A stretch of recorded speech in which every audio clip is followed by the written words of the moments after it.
Here's a twist. More than 2,000 years ago, some thinkers argued that mental illness belonged in the doctor's clinic, not the exorcist's chamber. This perspective, called the somatogenic view, holds that mind troubles can come from the body.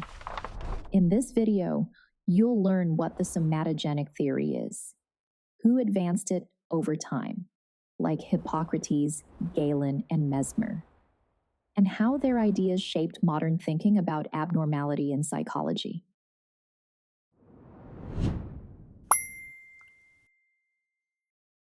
Causes of abnormality fall into two broad camps, somatogenic and psychogenic.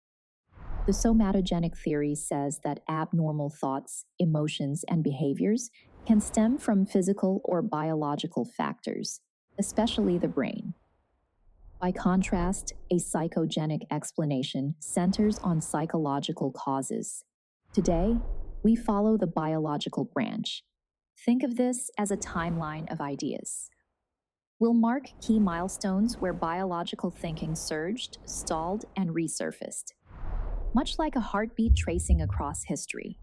To begin, Hippocrates, often called the father of Western medicine, argued that mental illness was a medical issue, not a magical one. In his view, the brain was at the center of consciousness, emotion, and reasoning, implying that many mental disturbances originate there. To picture this, imagine Sarah. On some days, she's so low she can barely move. On others, her energy races. A biological lens asks what brain-based processes might drive these shifts, rather than blaming spirits or moral failings.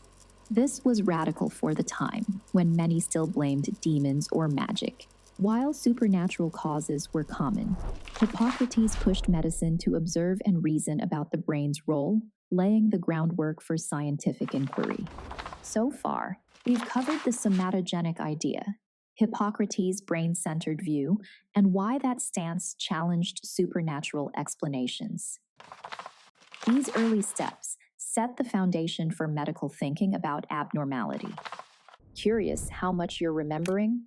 Your personalized practice test, flashcard set, and study guide are all waiting for you. Just tap the link now and keep watching. Future you will thank you. Next comes Galen, a physician in the Roman Empire, built on Hippocrates' work, and brought more systematic investigation to the table. By examining anatomy, often through animal studies, he strengthened the case that bodily systems relate to mental functioning. However, after Galen, the biological view stalled for many years.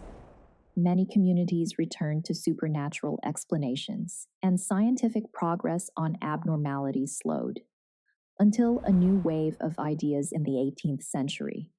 One of the most notable came from Franz Mesmer, an 18th century showman physician, who attempted to explain puzzling symptoms. Often labeled hysteria using invisible forces, he called animal magnetism.